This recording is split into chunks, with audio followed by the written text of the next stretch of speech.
Hello student, welcome back to my YouTube channel. मैं पढ़ा रही हूँ आपको होम मैनेजमेंट का एक टॉपिक जिसका नाम है step of house hold management process. तो मैंने सबसे पहले वीडियो में प्लानिंग पढ़ाया था, सेकंड में ऑर्गेनाइजेशन पढ़ाया था और थर्ड में आज मैं कंट्रोलिंग पढ़ाऊंगी। तो हम बात करते हैं कंट्रोलिंग के बारे में। कंट्रोलिंग को हिंदी में बोलते हैं नियंत्रण। तो स्टार्ट करते हैं कंट्रोलिंग के बारे में। कंट्रोलिंग क्या होती है, नियंत्रण क्या होता है। प्रबंध प्रक्रिया का जो थर्ड और सबसे इंपॉर्टेंट चरण है वो क्या है, वो कंट्रोलिंग है। इसके अंतर्गत संगठन को कार्य के रूप में क्या किया जाता है, परिणित किया जाता है। किसी भी कार्य को केवल कुशलता पूर्वक योजना बना देने अथवा संगठन करने से ही कार्य पूरा नहीं होता है, बल्कि उसमें लक्ष्य की प्राप्ति को करने के लिए क्या होता है, व्यवस्थित तरीके से पूरा करना पड़ता है। अगर आप किसी काम को व्यवस्थित तरीके से पूरा नहीं करेंगे तो गाइस वो काम नहीं होगा। योजना को क्रियान्वित होते समय कई समस्याएं आती हैं। जैसे हम किसी योजना को बना रहे हैं तो उसमें क्या है, बहुत सारी प्रॉब्लम आती है और जिन्हें दूर करना, जो प्रॉब्लम आ रही है वो बहुत ज्यादा क्या हो जाता है गाइस, इंपॉर्टेंट हो जाता है। कई परिवर्तन करने पड़ते हैं। जैसे हम किसी प्रॉब्लम में फंस गए तो हम क्या करते हैं, उसमें चेंज करते हैं। कई सारे क्या करते हैं, परिवर्तन करते हैं। उसमें हम क्या करते हैं, सुझाव देते हैं, निर्देश देते हैं और क्या करते हैं, योजना को पूर्व निश्चित कार्यक्रम के अनुसार चलाया जाता है। जैसे हमने कहा यहाँ पे अच्छा सुझाव की जरूरत है तो ये ऐड कर लो, यहाँ पे इसमें ये चेंज करने की जरूरत है तो ये चेंज कर लो। तो इस तरीके से जब हम करते हैं तब हम निर्धारित लक्ष्यों की क्या करते हैं, प्राप्ति करते हैं। तो ये होता है कंट्रोलिंग। ठीक है गाइस, और डेफिनेशन में बताती हूँ पहले कंट्रोलिंग की क्या होती है। डेल हैनिंग के शब्दों में, किसके अनुसार, डेल हैनिंग के शब्दों में नियंत्रण वह प्रक्रिया है जिसके द्वारा कार्यों को योजना के अनुरूप क्या किया जाता है, निष्पादित किया जाता है। क्या किया जाता है, निष्पादित किया जाता है। नियंत्रण वह प्रक्रिया है जिसके द्वारा कार्यों को योजना के अनुरूप क्या किया जाता है, निष्पादित किया जाता है। हम बात कर रहे हैं गाइस कंट्रोलिंग के बारे में। Meaning and definition of controlling, मैंने आपको एक डेफिनेशन बताई है। नियंत्रण शब्द के अनेक अर्थ हैं। कंट्रोलिंग के क्या है, बहुत सारे अर्थ हैं, परंतु गृह व्यवस्था में इसका आशय पता लगाना अलग है। नियंत्रण शब्द क्या है, पूर्व निश्चित योजना बनाना, निर्देशों, उद्देश्यों, सिद्धांतों के अनुरूप हो रहा है अथवा नहीं।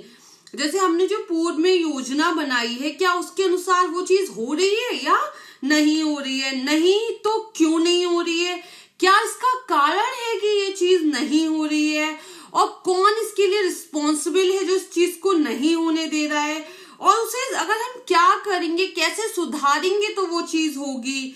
ठीक है गाइस, कौन से उपाय करेंगे, कौन इसका उत्तरदायित्व लेगा, तो ये है आपका कंट्रोलिंग। और हम सेकेंडरी भाषा में दूसरे शब्दों में कह सकते हैं, पारिवारिक उद्देश्यों, लक्ष्यों की पूर्तियों के लिए अपनाई गई योजनाएं नियमित रूप से क्या चलती रहती हैं या नहीं, यह जानने के लिए एवं कार्य के क्रियान्वयन की जांच एवं पड़ताल करने के लिए क्या करना होता है, हमें सुधार करने पड़ते हैं, नियंत्रण करना पड़ता है। तो कंट्रोलिंग क्या है, कोई काम कैसे हो रहा है, किस निर्देश से हो रहा है, किस डायरेक्शन से हो रहा है, कौन इसके लिए उत्तरदायित्व है, अगर कोई कमी है तो उसे सुधारना। तो ये जो है वो आपका कंट्रोलिंग होता है। ठीक है गाइस, डेफिनेशन बता दी मैंने आपको और कंट्रोलिंग के बारे में बता दिया। ठीक है, और बताती हूँ मैं आपको कंट्रोलिंग के बारे में। जैसे नियंत्रण द्वारा प्रत्येक नियोजनकर्ता प्रत्येक सूचना रखता है। जैसे हम किसी चीज को कंट्रोल करते हैं तो उसके बारे में क्या करते हैं, सारी इंफॉर्मेशन पता करते हैं। पहले में निश्चित कार्यक्रम की तुलना करते हैं, क्या वो उस वर्क से ये वर्क अच्छा है या मतलब ये सही चल रहा है या इसका सुचारू रूप से जो प्रोसेस है वो चल रही है। ठीक है, तो वो होता है हमारा कंट्रोलिंग। ठीक है गाइस, कंट्रोलिंग के बारे में हम बात कर रहे हैं। नॉर्मल कंट्रोलिंग क्या होती है, एग्जाम में स्टेप्स इन कंट्रोलिंग पूछे जाते हैं, ये आपको लर्न करना है, टिप पे याद करना चाहिए, यहां से क्वेश्चन बनता है। तो क्या है स्टेप्स इन कंट्रोलिंग, कंट्रोलिंग के 3 चरण है। कितने चरण है, 3 चरण है, जिसमें पहला क्या है, एनालाइजिंग, जिसका मीन्स होता है क्रियान्वयन को शक्ति प्रदान करना, ठीक है। सेकंड है चेकिंग, जांच और निरीक्षण करना। थर्ड है एडजस्टिंग, समायोजित करना, ठीक है गाइस। 3 स्टेप्स है कंट्रोलिंग के। पहला है एनालाइजिंग, जिसका मीन्स होता है क्रियान्वयन को शक्ति प्रदान करना, जांच या निरीक्षण करना, और थर्ड है समायोजित करना, ठीक है। ये तीनों आपको लर्न होने चाहिए, यहीं से क्वेश्चन बनता है एग्जाम में। अब जो आपके चेकिंग के अंदर 2 स्टेप होते हैं वो कौन से होते हैं? गाइडेंस और डायरेक्शन। गाइडेंस मीन्स मार्गदर्शन और डायरेक्शन मीन्स निर्देशन, ठीक है। अब हम स्टार्ट करते हैं स्टेप्स के बारे में। Step in controlling. कंट्रोलिंग के 3 स्टेप हैं। पहला क्या है आपका?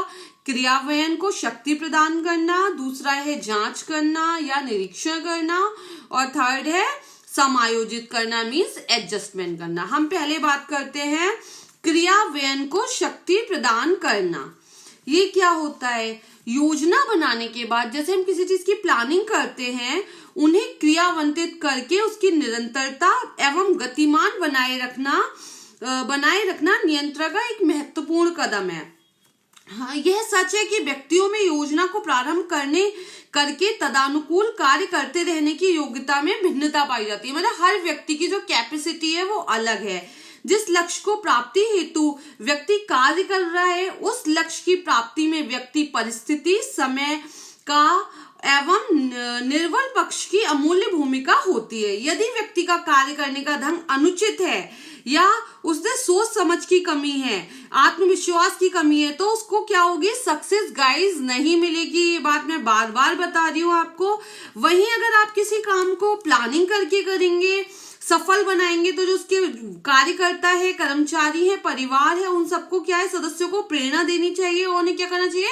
मोटिवेट करना चाहिए। उनमें क्या होना चाहिए? उत्साह होना चाहिए, लगन होना चाहिए। मतलब उनमें ऐसी भावना होनी चाहिए मुझे ये काम करना है, वो काम को कैसे सबसे बेस्ट ढंग से करे। फॉर एग्जाम्पल, एक बच्चा जो घर में बिल्कुल पढ़ना पसंद नहीं करता, कामचोर है, आलसी है, सुस्त है, यदि उसे आप किसी ऐसी वस्तु को दिलाने की बात कहें तो वो उस चीज को क्या करता है? अधिक पसंद करने लगता है। उस काम को क्या करता है? बहुत ही फुर्ती से पढ़ने बैठ जाता है। उसको ऐसा लगता है आलस तो आ ही नहीं रहा है, कोई सुस्ती नहीं है, बस उसे क्या है? पढ़ना है। वो लर्न करने लगता है। बिकॉज वो क्या करता है? वो उस चीज को पाने के लिए जो होता है उसमें वो इच्छा होती है। तो इसी तरीके से किसी काम को करने के लिए जब तक हमारे पास क्रियान्वयन को शक्ति प्रदान करना मीन्स हमारे अंदर एनर्जी नहीं होगी, एनालाइजिंग नहीं होगा, तब तक क्या है? हम उस चीज को प्राप्त नहीं कर सकते। और गाइस सबसे ज्यादा क्या है? प्लानिंग बहुत इंपॉर्टेंट है। अगर आप प्लानिंग सही से करेंगे तभी आपको सक्सेस मिलेगी गाइस। ये था हमारा फर्स्ट पॉइंट जो आपको लर्न होना चाहिए। सेकंड है चेकिंग। चेकिंग मीन्स होता है जांच करना। नियंत्रण का दूसरा महत्वपूर्ण कदम क्या होता है? जांच करना होता है। कार्य योजना अनुसार हो, इसके लिए प्रगति का निरीक्षण करना जरूरी है ताकि सारे कार्य समय से पूरे हो जाए। फॉर एग्जाम्पल, अगर आपको कोई काम बोलता है और बोलता है मैं चेक करूंगा, तो आप उस काम को जरूर करेंगे। अगर आपसे कोई बोलेगा ही नहीं काम कर लेना, चेक नहीं करेगा, तो आप में कोई डेडिकेशन नहीं होगा। उस आपको काम को क्या होगा? करने में कोई भी आप नहीं कोशिश करेंगे उसे करने, कहेंगे ठीक है कर लूंगा समय पे। तो चेकिंग जो है वो बहुत जरूरी है, ठीक है गाइस। कई लाइफ में ना कई स्थितियों में जैसे हमें चेकिंग की बहुत जरूरत होती है। फॉर एग्जांपल, हम जैम बना रहे हैं, जेली बना रहे हैं, तो हमें क्या करना है? जैम बनाने में जैम जमा है या नहीं बना है, जिस फल की जेली बनाने जा रहे हैं उसमें पेक्टिन की पर्याप्त मात्रा है या नहीं है। फॉर एग्जाम्पल, हम चिक्की बना रहे हैं, तो गुड़ मूंगफली की चिक्की बना रहे हैं, तो हमें क्या है? देखना है अच्छा चाशनी रेडी है या नहीं है। नहीं, ये रेडी नहीं है, अभी हमें और रेडी करनी चाहिए। तो हम क्या करते हैं? चेक करते हैं। कैसे करते हैं? कई बार स्मेल से टेस्ट करते हैं, कई बार देख के चेक करते हैं, खुद के एक्सपीरियंस से चेक करते हैं। तो चेकिंग जो है वो बहुत ज्यादा इंपॉर्टेंट है किसी भी काम को करने के लिए, ठीक है गाइस। फॉर एग्जांपल, आप एक क्लॉथ लेने जा रहे हैं, ठीक है, तो आप क्या करेंगे? उसकी चेकिंग किस तरीके से करेंगे? उसे देख के, उसको टच करके, और आप अपना जो पहले वाला एक्सपीरियंस होगा उसको देख के। तो चेकिंग जो है वो बहुत ज्यादा महत्वपूर्ण है। फॉर एग्जाम्पल अगर हम टेक्सटाइल में बात करते हैं, हम किसी कपड़े की जांच करते हैं तो हमें क्या करना होगा, रासायनिक पदार्थ डाल के देखना होगा या माइक्रोस्कोप की आवश्यकता होगी। और किस तरीके से चेकिंग कर सकते हैं हम, किसी खाद्य पदार्थ में अगर किसी चीज की मिलावट है तो उसको चेक करना, ये सब क्या है, चेकिंग के अंदर आता है। ठीक है गाइस। अब थर्ड है एडजस्टिंग या एडजस्टमेंट। इसका मतलब होता है समायोजन। समायोजन नियंत्रण का तीसरा एवं सबसे महत्वपूर्ण कदम है। क्या है? सबसे महत्वपूर्ण कदम है। योजना को क्रियान्वित करने के उपरांत कभी कभी हमारे सामने ऐसी परिस्थितियां उत्पन्न होती है जिसके कारण हमें क्या करने होते हैं, अपने जो डिसीजंस होते हैं उन्हें चेंज करने पड़ते हैं। फॉर एग्जाम्पल घर में कोई, हमारे घर में गेस्ट आने वाले हैं और जो हाउस वाइफ है उसने भोजन कराने के लिए क्या किया है, दाल चावल रोटी पालक पनीर सब्जी और मतलब बहुत सारी चीजों की योजना बनाई है। ठीक है। पर पता चलता है जो गेस्ट है वो 1-2 घंटे ही रुकेंगे और इतना खाना और इतनी चीजें पॉसिबल नहीं हो पाएगा। तो हमें क्या करना है, हमें ऐसी चीज बनानी है जो कम समय में हम उसको बना सकें। मेनली जो एडजस्टमेंट का मीनिंग है कि हमें अपने समय के अकॉर्डिंग वो काम एडजस्ट करना। जैसा हमारा समय है, जैसी हमारी एनर्जी है, जैसा हमारे पास मनी है, उसके अकॉर्डिंग हम काम करें, उसे हम एडजस्टमेंट कहते हैं। तो गाइस मैं बात कर रही थी स्टेप इन कंट्रोलिंग। कंट्रोलिंग के 3 स्टेप होते हैं, क्रियान्वयन को शक्ति प्रदान करना, जांच करना या निरीक्षण करना, तीसरा है समायोजन करना। अब हम बात कर रहे थे चेकिंग के गाइडेंस के बारे में। ठीक है, चेकिंग के बारे में। तो चेकिंग के 2 टाइप होते हैं, एक होता है गाइडेंस और एक होता है डायरेक्शन। तो हम गाइडेंस की बात करते हैं। पहले गाइडेंस क्या होता है, इसमें जो व्यक्ति होता है उसके गुणों रुचियों व कार्य क्षमताओं के आधार पर धीरे धीरे कार्य के विषय का ज्ञान कराया जाता है। क्या जाता है, जो काम है उसके बारे में हम क्या करते हैं, उसे नॉलेज देते हैं। स्टार्टिंग में व्यक्ति कुशलता योग्यता और कार्य क्षमता का अभाव होता है। जब हम किसी चीज को करते हैं तो हमें उसके बारे में कोई मतलब क्वालिफिकेशन होती है तो नो, हमारे अंदर काम करने की कैपेसिटी होती है नहीं। लेकिन हम जैसे जैसे उस काम को सीखते जाते हैं हमें क्या होता है, परफेक्टनेस आती जाती है।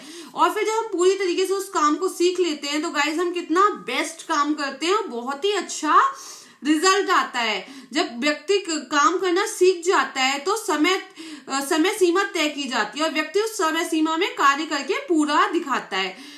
ये गाइडेंस की बात में एक एग्जांपल दूंगी मैं, learning makes a man perfect. हम क्या करते हैं, कहते हैं अभ्यास गुरु है।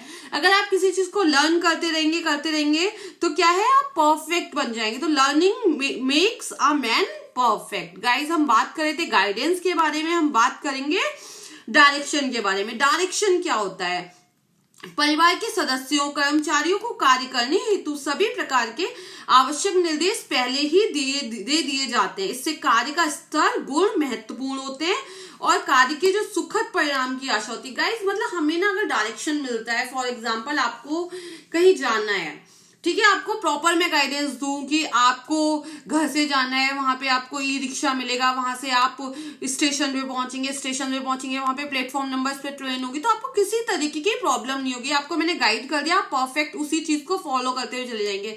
जबकि आपको किसी तरीके की इंफॉर्मेशन ना हो तो आपको बहुत ज्यादा प्रॉब्लम होगी। इसलिए गाइडेंस बहुत ज्यादा इंपॉर्टेंट है। हम बात कर रहे थे गाइस कंट्रोलिंग के बारे में, कंट्रोलिंग क्या होती है और कंट्रोलिंग के 3 स्टेप होते हैं जो आपको याद होने चाहिए। पहला क्या है गाइस, क्रियान्वयन को शक्ति प्रदान करना। दूसरा क्या है आपका चेकिंग मींस जांच करना। और तीसरा क्या है adjustment, checking adjustment and analysing. ठीक है, और जो चेकिंग है उसमें 2 चीजें होती हैं, एक होता है गाइडेंस और एक डायरेक्शन। तो हमने गाइडेंस और डायरेक्शन को पढ़ लिया है।